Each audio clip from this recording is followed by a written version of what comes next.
Hi boys and girls, I'm back. I'm gonna try to get these all done this week. I think there should only be 2 or 3 videos left. We're almost to the end, woo woo! The ending.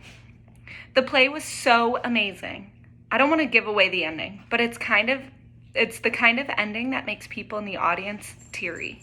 Mom totally lost it when Via, as Emily, said, "Goodbye, goodbye, world. Goodbye, Grover's Corners. Mama and Papa. Goodbye to clocks ticking and Mama's sunflowers and food and coffee and new iron dresses and hot baths and sleeping and waking up. Oh, Earth, you're too wonderful for anybody to realize you." Via was actually crying while she was saying this, like real tears. I could see them rolling down her cheeks. It was totally awesome. After the curtain closed, everyone in the audience started clapping. Then the actors came out one by one. Via and Justin were the last ones out. And when they appeared, the whole audience rose to their feet. "Bravo!" I heard Dad yelling through his hands. "Why is everyone getting up?" I said. "It's a standing ovation," said Mom, getting up. So I got up and clapped and clapped. I clapped until my hands hurt. For a second, I imagined how cool it would be to be Via and Justin right then. Having all these people standing up and cheering for them, I think there should be a rule that everyone in the world should get a standing ovation at least once in their lives. Finally, after I don't know how many minutes, the line of actors on stage stepped back and the curtain closed in front of them. The clapping stopped and the lights went up and the audience started getting up to leave. Me and Mom and Dad made our way to the backstage. Crowds of people were congratulating the performers, surrounding them, patting them on the back. We saw Via and Justin at the center of the crowd, smiling at everyone, laughing and talking. "Via!" shouted Dad, waving as he made his way through the crowd. When he got close enough, he hugged her and lifted her off the floor. "You were amazing, sweetheart." "Oh my God, Via!" Mom was screaming with excitement. "Oh my God, oh my God!" She was hugging Via so hard I thought Via would suffocate. But Via was laughing. "You were brilliant," said Dad. "Brilliant," Mom said, kind of nodding and shaking her head at the same time. "And you, Justin," said Dad, shaking Justin's hand and giving him a hug at the same time. "You were fantastic." "Fantastic," Mom repeated. She was honestly so emotional she could barely talk.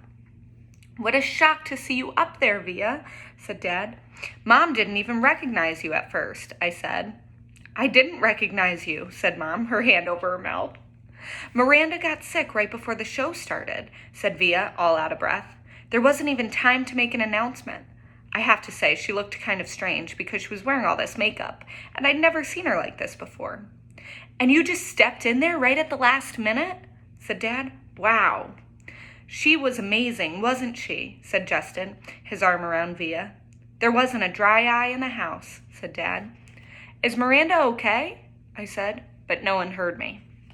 At that moment, a man who I think was their teacher came over to Justin and Via, clapping his hands.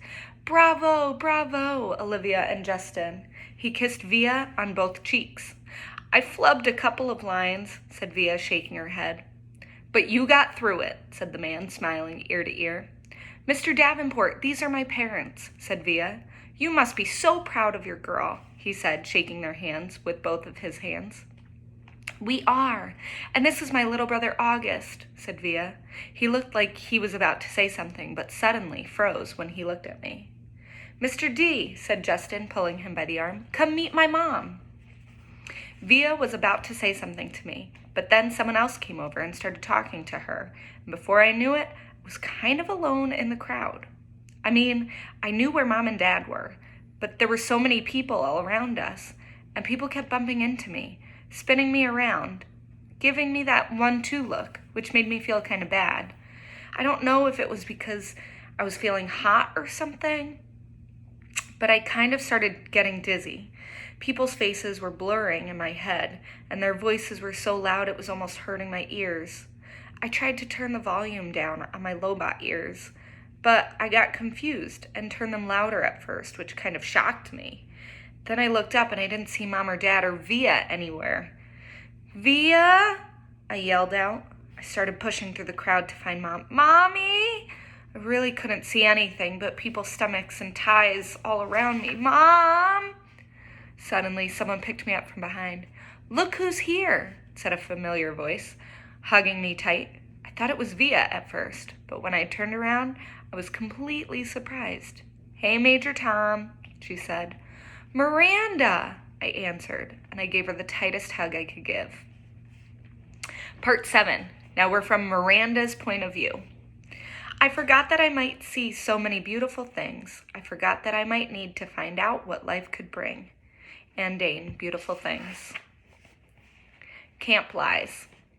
My parents got divorced the summer before 9th grade. My father was with someone else right away. In fact, though my mother never said so, I think this was the reason they got divorced. After the divorce, I hardly ever saw my father, and my mother acted stranger than ever. It's not that she was unstable or anything, just distant, remote. My mother is the kind of person who has a happy face for the rest of the world, but not a lot left over for me. She's never talked to me much, not about her feelings, her life. I don't know much about what she was like when she was my age. Don't know much about the things she liked or didn't like. The few times she mentioned her own parents, who I've never met, it was mostly about how she wanted to get as far away from them as possible as she could when she'd grown up. She never told me why. I asked a few times, but she would pretend she didn't hear me. I didn't want to go to camp that summer. I'd wanted to stay with her, to help her through the divorce, but she insisted I go anyway. I figured she wanted the alone time, so I gave it to her. Camp was awful. I hated it. I thought it would be better being a junior counselor, but it wasn't. No one I knew from the previous year had come back, so I didn't know anyone, not a single person. I'm not even sure why, but I started playing this little make-believe game with the girls in the camp. They'd ask me stuff about myself, and I'd make things up. My parents are in Europe, I told them. I live in a huge townhouse on the nicest street in North River Heights. I have a dog named Daisy. Then one day, I blurted out that I had a little brother who was deformed. I have absolutely no idea why I said this. It just seemed like an interesting thing to say. And of course, the reaction I got from the little girls in the bungalow was dramatic. Really? So sorry. That must be tough, etc., etc. I regretted saying this the moment it escaped from my lips, of course. I felt like such a fake. If Via ever found out, I thought she'd think I was such a weirdo. And I felt like a weirdo. But I have to admit, there was a part of me that felt a little entitled to this lie. I've known Augie since I was 6 years old. I've watched him grow up. I've played with him. I've watched all 6 episodes of Star Wars for his sake, so I could talk to him about the aliens and bounty hunters and all that. I'm the one that gave him the astronaut helmet he wouldn't take off for 2 years. I mean, I've kind of earned the right to think of him as my brother. And the strangest thing is that these lies I told, these fictions, did wonders for my popularity. The other junior counselors heard it from the campers, and they were all over it.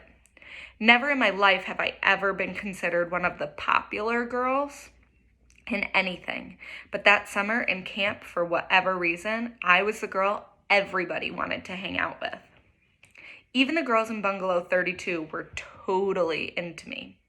These were the girls at the top of the food chain. They said they liked my hair, though they changed it. They said they liked the way I did my makeup, though they changed that too. They showed me how to turn my t-shirts into halter tops. We smoked, we snuck out late at night, and took the path through the woods to the boys' camp. We hung out with boys. When I got home from camp, I called Ella right away to make plans with her. I don't know why I didn't call Via.